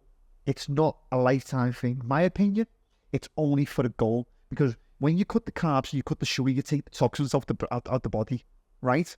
So which means you will have full clarity on life. This is only reason going by how I know about my leg, right? This is going on about everything what I'd done, building all up to this, about what I wanted to, about me getting full clarity with your gut instinct is the heart and the gut connects. The heart and the head doesn't connect, because the head will get you in trouble. And this is what I knew about myself. And this is, again, listening to other people. And I was like, no, listen to myself. As soon as I got on the flight, there was only 2 people on the flight going over from Bali. I was sat in Manchester Airport, and I was crying in the lounge, bro, like crying my eyes out, because I was like, this is it, Paulie. This is it in life, lad. Like, I'm supposed to be going to cry now, but I'm going to ask, like, I was like, this is it. I was like, this is what you've done all your life. I was like, just keep going. I was sat in the fucking airport. I broke down in tears. And as soon as I got to Dubai, the wheel went back to lockdown. I was like, what do I do? And I was like, but you're already here. I got back to Bali. I'd realised the world was in lockdown, and I just got myself back. But when I got back to Bali, I realised I'd accomplished my mission in life. And I was like, this is my mission, what I've done. Bro, I was in the airport. I had that dessert for 6 months. I fucking went and got a fucking 5 dessert of this coffee. I was so, bro, I was the happiest person I had ever been in my life. And as soon as I come back to Bali, bro, it welcomed me in life. I felt it again. It was like, you are meant to be, you know, Paul. This is where you are. I remember starting off again, singing it slow, don't rush on. And then as I was in Bali, I remember being in Udara, and I had this sound healing session, and I went on this journey, and this journey told me about taking a step back and need to relax a little more in life and just be your true self, and, you know, stop trying to show off or think you're someone that you're not. And I realised I'd done this all my life. Like, in this football league, I could have worked and I could have built a gym, and It was all ego, bro. Everything was ego. And I didn't know this in my life. And then when I got to Bali, all that's happened now is it's just opened up and opened up and opened up. But what happened is about 2 years ago, coming up to in December, I got to Bali. I thought my time was up in Bali, and I moved to Thailand for 3 months. And as I moved to Thailand for 3 months, work wasn't going too well, my online wasn't going too well, and my head was up my ass, and I didn't know where it needed to be. Go to Thailand, and I got offered 2 opportunities in Thailand to stay there, work for this hotel called Stay Fit as a head coach, and then work for this guy who's like Andre, I can't remember, this Brazilian guy, a one championship fighter. This what made me get, like, show you all this, like, get me into the one championship. I fucking love it, bro, and watching him, and he wanted me to be his own personal coach, you know what I mean, and this like his own SSC coach, and I didn't know where I needed to be. And what happened, bro, is I put them 2 on hold. I come back after 3 months, and as I come back after 3 months, I was back for a week. Not yet a week. As I was back for a week, gets a phone call off my mate Andre. He'll be watching this. He said, "Bro, do us a favour. Can you coach me tomorrow?" I'm like, "Where?" He's like, "I had this new gym called Wrong Gym." I'm like, "Yeah, bro, but I don't want to step on no one's toes, you know what I mean?" Like, he went, "No, bro," was it because my mate Will was going to be the head coach. He said, but he was like, "But Will's not going to be." He said, "I'm only asking you to coach me there with the guys. The owner is we good mate." Goes over there, bro. Walks in, got talking to the guy who's the guy behind it called Ducho, and it was just me and Ducho, me and this guy. And I told Ducho, and I just sat there and I told him. We asked about it. Basically, he was impressed by my level of coaching, the way I conduct myself, my energy, the way I speak, and the way how passionate I am about training and health. And he said to me, "Can phone me the next day?" He said, "Can you come back, lad?" And he said, "Look, I'm super impressed by the way you are as a person." He said, because I told my story, what I told you is not fun like this. I told my story of life, like what I could have done and everything. I'm like, this isn't bullshit. This is real, bro. This is everything what I've done. This is my life. And he said to me, "We'll look up for someone like you to be our head coach of the gym." And straight away, I asked myself the question, was like, can I do this yet or no? Am I going to wing this? I was like, I'm not going to wing it. I was like, "Can you be the head coach?" I was like, "Yeah." I was like, "Let's do it." Straight away with this thing, and I said, "Right, this is how I work, bro." I said, Yeah. I said, "It's got to work the way I work." I said, "I build your class structure, I build your programming, I build your team, and I will build the energy on the gym based on the classes." He's like, "What?" I'm like, "We don't have no MMA energy. We don't have no calisthenics. We don't have no CrossFit, and we don't have no bodybuilding." He's like, "Well, who the fuck are we going to have then?" I'm like, "Just watch what I do, bro." So I built the gym on the energy of the people who are only going to come into it, because I don't want all that shit energy. Bro, you understand? I've been through so much in my life and seen so much. I hired this, bro. I had so many interviews with people. Some people call me a cunt. Fine. But I bringing you on my team. I'm not bringing you on my team. And I remember I used to say to you, bro, but when with the job, I was like, "Bro, so many people want this job." I was like, "They ain't getting a job. No one's getting this job. There's only one person that's in." I was like, "I'm going to give him a job." But I couldn't give him the job because I still needed to make sure I had the team put in place. Once I got the team in place to do what, I phoned him one day. I said, "Bro, be at the gym now." Remember the time? Yeah. And he said to me from ages that I had a job, and that 2-3 months went. And most people will be like, "Yeah, it ain't going to happen, man." You know, but I was thinking, "Nah, it's going to happen, it's going to happen." And obviously, this would mostly be some article about what we do in video, but, you know, it's always when you think it's not going to happen, and some people step out. I was like, "Nah, it's going to happen." And then something happened, but I'll go and Yeah. And then I said to him, "Bro, like what I need you to do, lad, this is all I need you to do for me, is I need you to come off the gym. I need you to meet with Duccio. I need you to sell yourself, lad. I'm going to speak highly of you," which I already have. I said, you come over, and then if Simon comes over, he meets him. Susie meets him. But straight away, I let Simon do things. Simon comes in. Simon does a boxer class, was there the first at a time in your bottom class. And then from then, and then all that's happened then, bro, is everything from there now is the same with him, my level of coaching. But my level of coaching, where I'm at now, up here, is I've done this since I was a kid, bro. Like, the way I think and the way I am and the way my positivity levels are and the way my energy is. Like, I haven't just got this, bro. You know what I mean? This is fucking years of sacrifice. The last 15 years, bro, all that I've done is put my head, my heart and my soul into what I do. So you were pretty much laser focused since you were offered that coaching position where you had no idea, right? You were laser focused on fitness or within, fitness or like weight, and you've just, no matter, like everything that you've gone through, it's still the same things. You just literally focus. Yeah, because it's the only way it's ever going to happen, right, is I can't fail. Like, I tell myself I can't fail. Like, it's a thing, it's a bit of that, but it's also, I will not give up. Yeah. I never give up. People don't give up after all them failures, but it's about, there's that whole thing, you get knocked down, you get back. Yes. All my dad's family is a jockeys, right? Or my dad's thing, my dad's banging to horse race, all this. And my dad said to me, and I said to my dad, I said, Dad, I tell you something. And he went, yeah. I said, we're on the same rise. There's a joke. I said, you know, the first person would have fell at the first hurdle. You know that, don't you? If he would have done what I did. And he went, I know, son. And he said to me, I'm fucking so proud of you, lad. And he's, well, probably blew me head off when he told me. He told me all about it. He's like, bro, I'm super proud of you, lad. He said, what you've done to get where you are, he said, I said, I can't even, there's words don't even describe it, lad.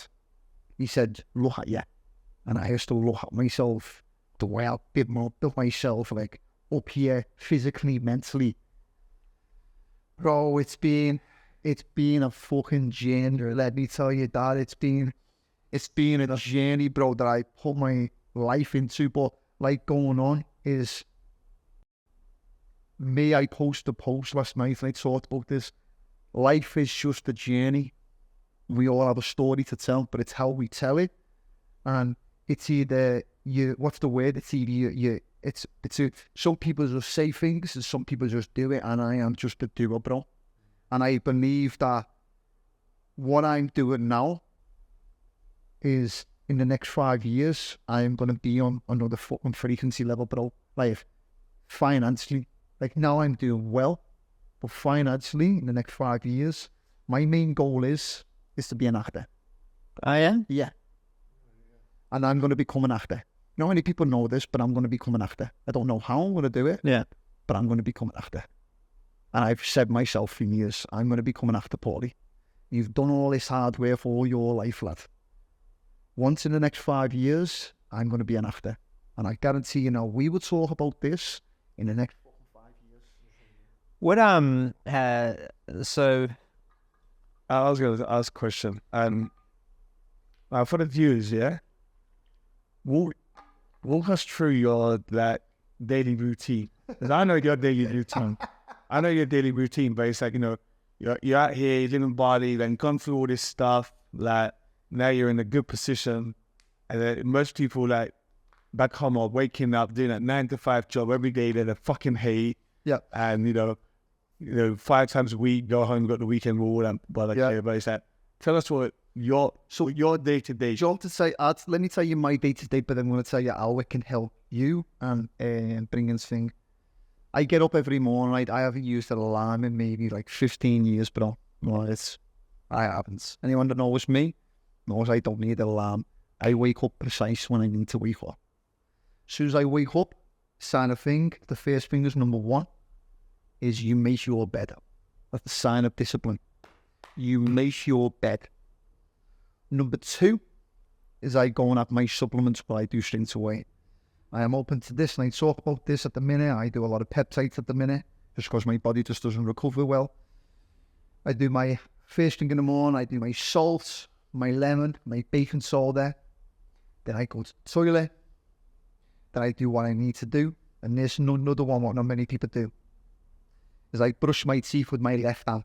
I floss my teeth with my left hand. I just start my sensitive nervous system. Oh, interesting.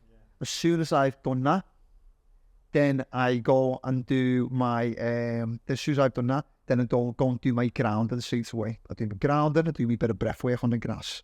Don't do loads, like some people say you need to do 3 rounds, you just do what you do, what needs for you.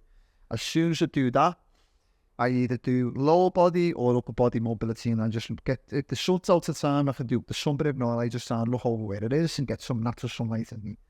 As soon as I've done that, I've done my body weight movements, not loads, just a bit, just move my body like 5 or 10 minutes. Then I go in and pack all my stuff on my bed. All my stuff is set out. All my stuff set out. I then I do 2 things. I visualize my day and I make it happen. Whatever I visualize, it happens in the day. That's what I do now. No spiritual about it. I visualize my day. If I said to me I can meet someone, I can visualize what's going to go on in the day. The same again when I set my intention. I set my intention for 5 things every day. The 5 things that I stick to every single day is I will share my intention. It's to be a better person than I was yesterday. It's to live by the art of not giving a fuck. Just be myself, because original's worth more than copy. If I don't like someone, that's fine, but don't ever be nasty to someone. And I always smile and say hello. And that's what I do every single day. Believe, achieve, and succeed. And I tell myself that every single morning when I wake up. That's what I do on my mat. Once I've done that, I get my stuff ready and go to the gym. I see all my staff, they're not my staff, but I work with them every day. I start off with a sauna, I do an ice bath, I do some body weight movement, which is my routine because I get the blood flowing through my body. After I've done that, then I start off with my coaching, whether I'm teaching my clients, whether I'm teaching my classes. I fast to 1 o'clock every day. If I train, I break the fast on a post-workout 1, which is just protein and carbs. If I don't, I go straight over to Sunday Kitchen, which is my favourite place. This even gets better. Mr. Casio is like this with me. Me and Casio got like this super great like friendship. They even have something in Sunday Kitchen now named after me called Paul's Breakfast. Paul's Breakfast. Paul's Breakfast, bro. And everyone gets this breakfast. They love it, bro. I have that. After I've done that, then I go back to the gym. I do some training. I might have another client on. Then after I've done that, I go for another big feed. After I have another big feed, then I used to go for a beach walk for an hour to let it all to digest. And is it how has it changed since, like, because you've been in fitness the entire time? Yeah. What was it like in the UK? Was it like now? I'm always like this. You always like it. I didn't have the facilities to do this what I'm doing every day. Like I didn't have the beach, I didn't have the ice bath, I didn't have the sauna. So I just made most of what I had. And then, but without going off topic, then after I've done a beach walk, I usually go back to the gym. I used to do the steam room after the gym because it's good for it's good to open the lungs out at night. It's good for the skin, it's good to open the lungs out. After I do that, I go for some food. After my food, I go home, I reset. I practice yin yoga every night to calm the mind down and calm the body down. I do some breath work and I go to sleep. And I do this at night. I don't drink no fizzy drinks. I don't drink no caffeine. I don't smoke. I don't do nothing like that, bro. I just keep, what I do is I see the same thing. I stay in my lane. I don't come out of it. I stay in it. People laugh because they know like I'm. You're quite a regimen. Your schedule, or like it was just Yeah.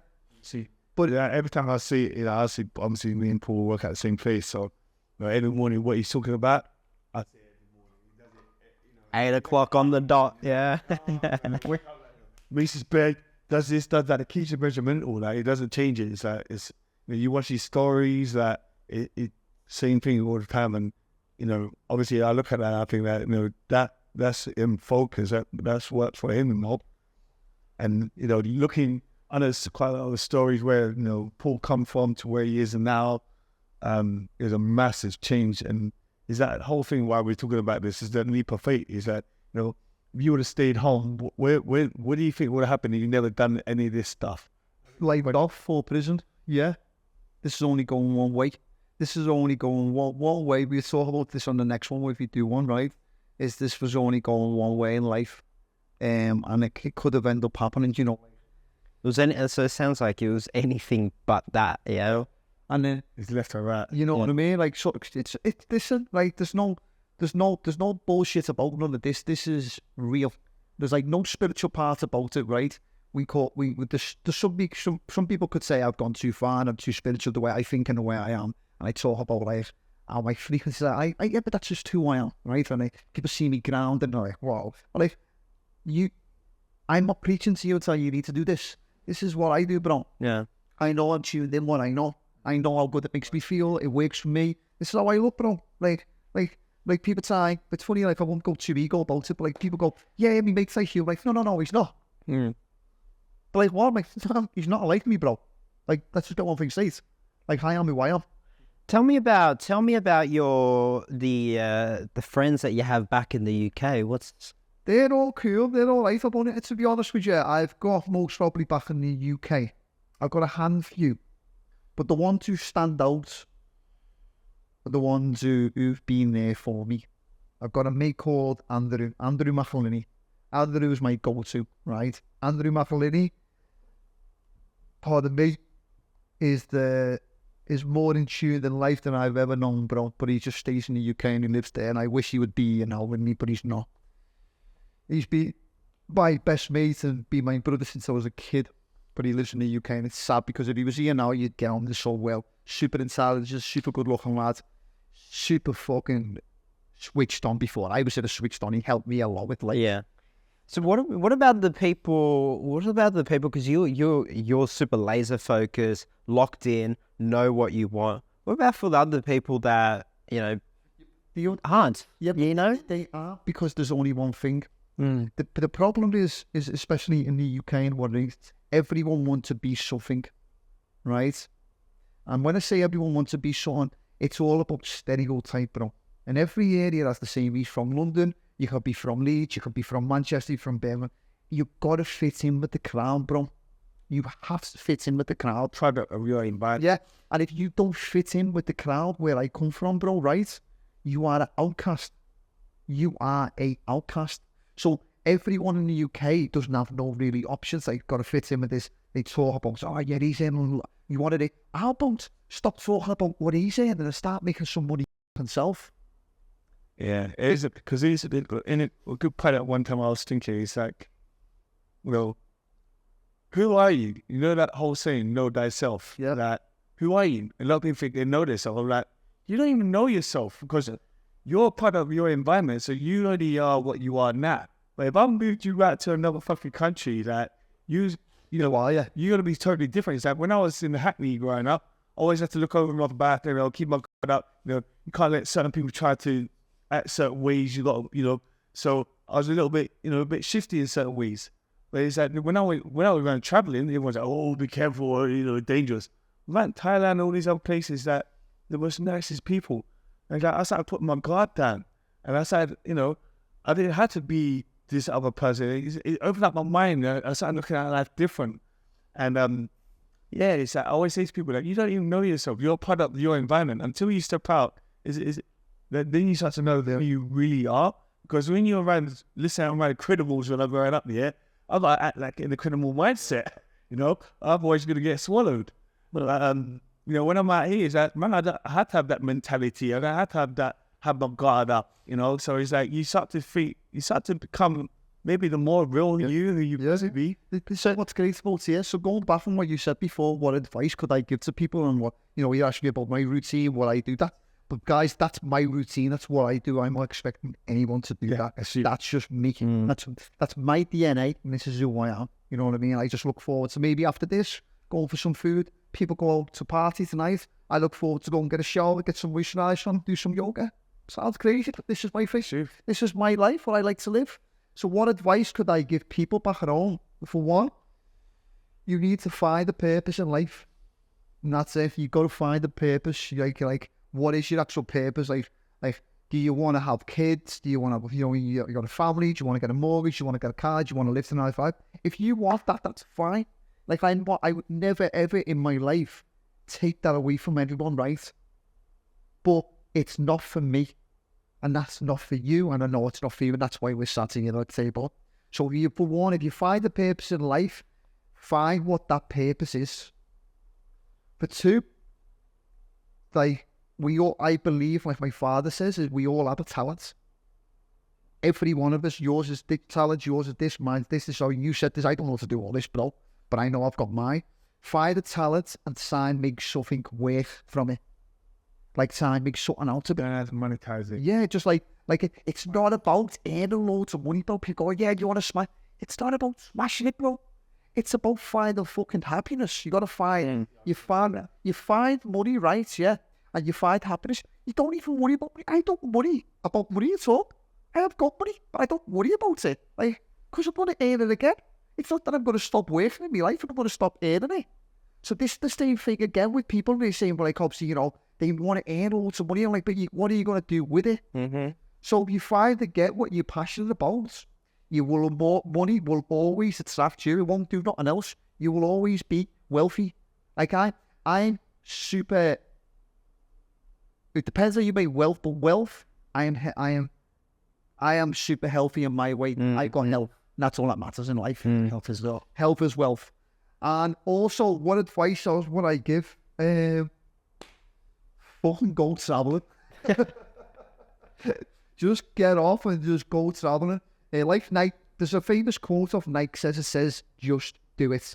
Someone said that one. It's the same one today.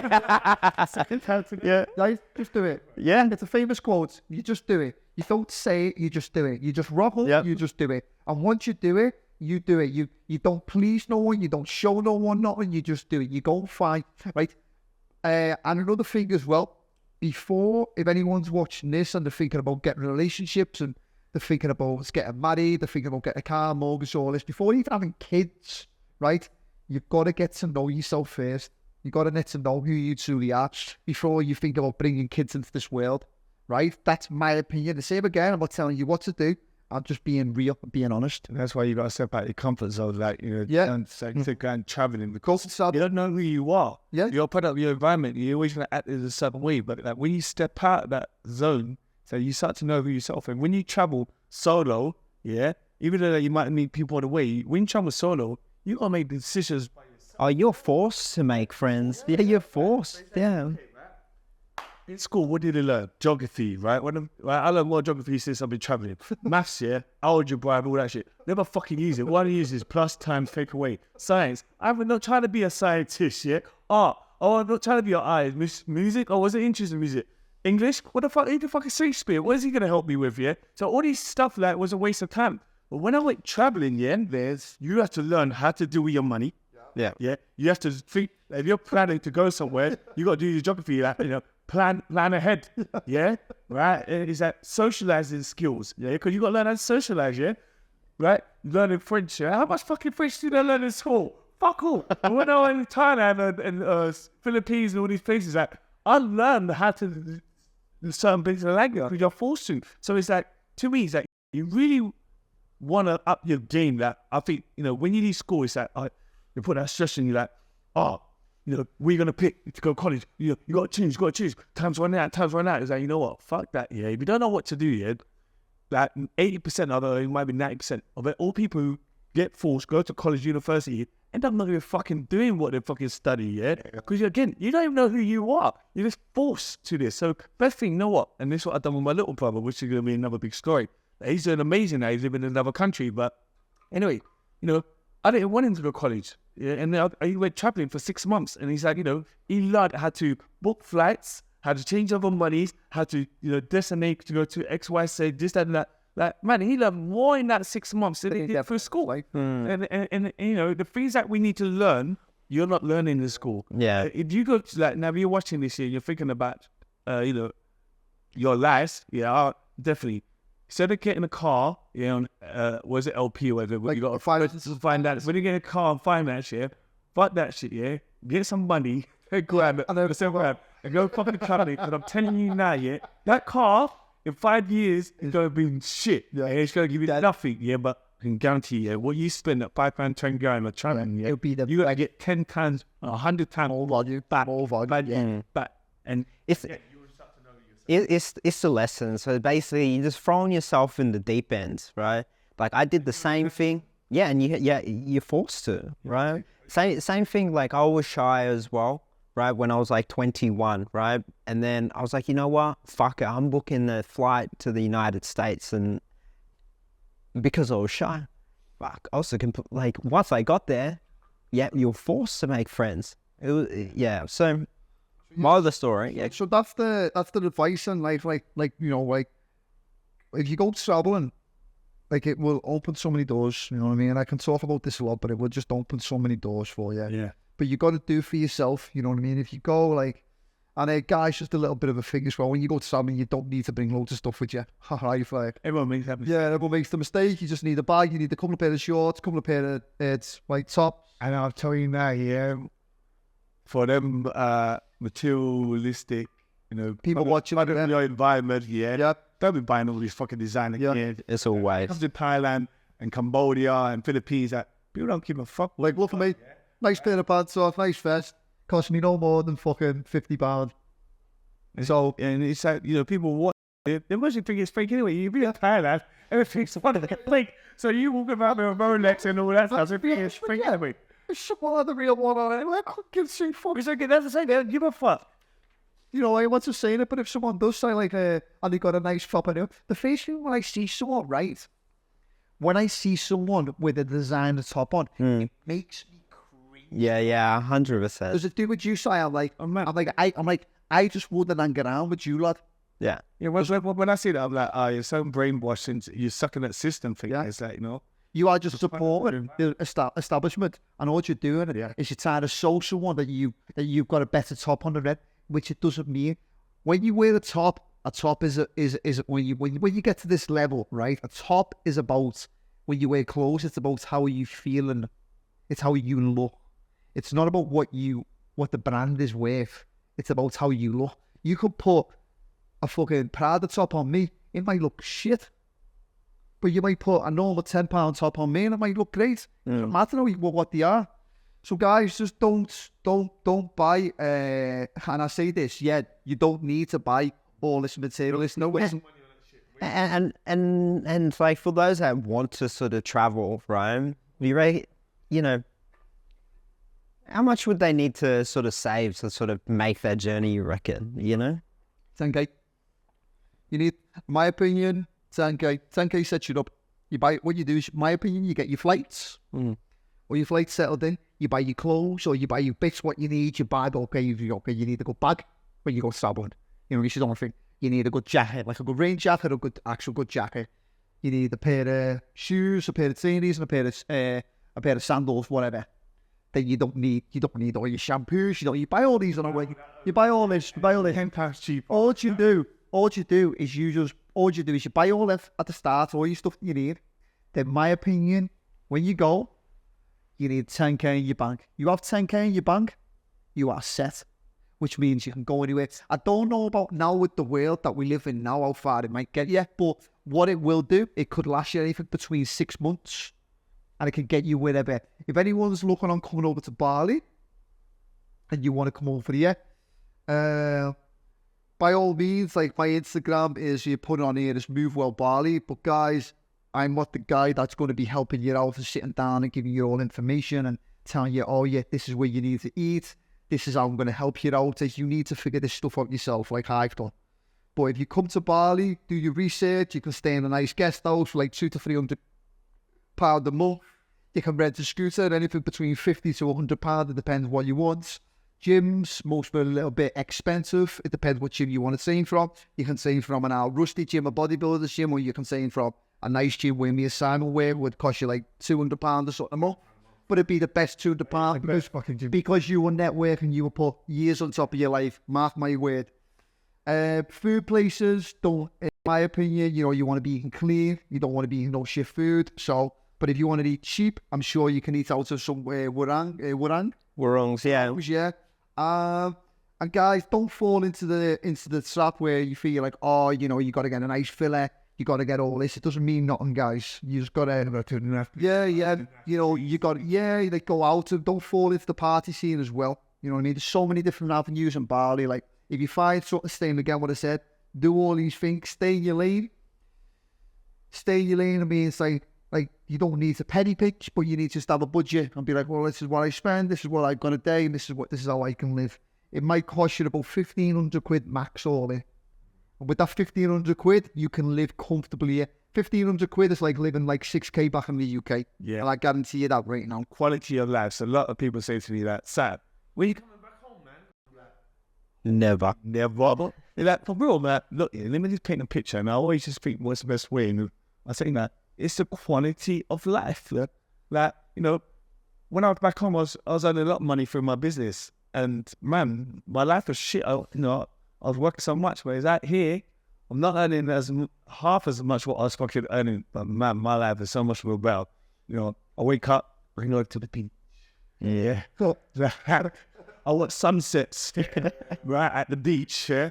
That man, you know, this life's so much more better. It's like, you know, my clothes, I pay you what, £2? All my clothes get washed, iron, folded, and put in a plastic little wrap in and pack it. I can't even get it sent to my house. Yeah. I can't get this. You gotta do that yourself. Yeah. And what I was going to say as well, because we are coming towards the end of this now, is then going just a little recap on everything. Like that's if no one actually knows me, and actually, you know what I mean, like doesn't, and you go, especially mostly in Liverpool, you'd know who I am. In the fitness industry, everyone knows who I am. Mostly in Asia, a lot of people would mostly know me because I've lived a lot of places in Asia and what I do. Especially being in Bali, a lot of people mostly know me as a PT, as a coach, and you know, I've been here for years.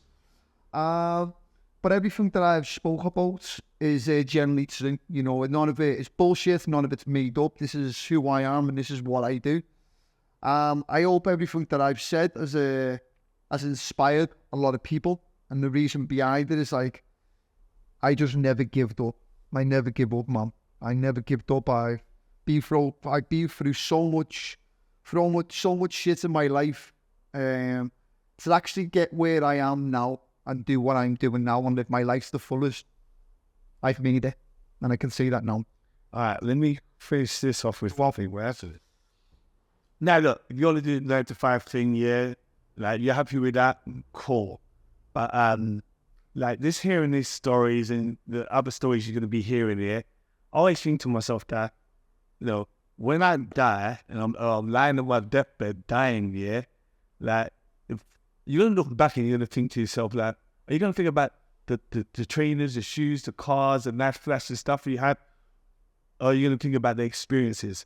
And, you know, this is what made me really push at my life, because I looked at all the people who I was brought up with. I'm from a working class family, like, so, you know, everyone goes to, you know, you're born, you go to school, you hopefully get a job or go to college, university, get a job, you work, find a girl, mostly get married, have kids, you work, maybe get one holiday a year, and then, you know, fucking you retire, and you fucking sitting at home and then you fucking die.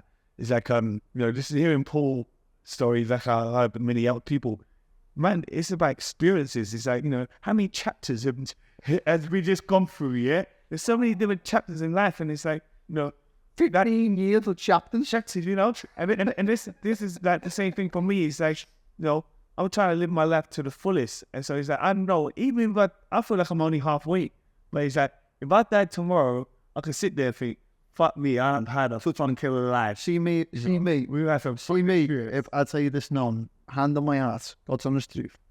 Exactly what Sai just said there. So if I died tomorrow, lad, I don't wake up after this Fulfilled, completely. I'll tell you right now, anyone that knows me, I'll tell you exactly who I am now.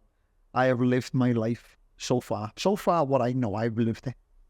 Like I don't. It's funny, right? I don't need to stress. I don't get anxiety. I don't get nothing like this, bro, because I don't put myself in these situations. I don't worry about all this stuff. So the thing, what I'm basically saying, if I was to go tomorrow, I would die happy and healthy. And that's all that matters to me. And I live on my life to who I am. And I am who I am. Like I said, an original is worth more than a copy. And that's why I would never ever change who I am. Whether some people like me, or they don't, it means fuck all to me.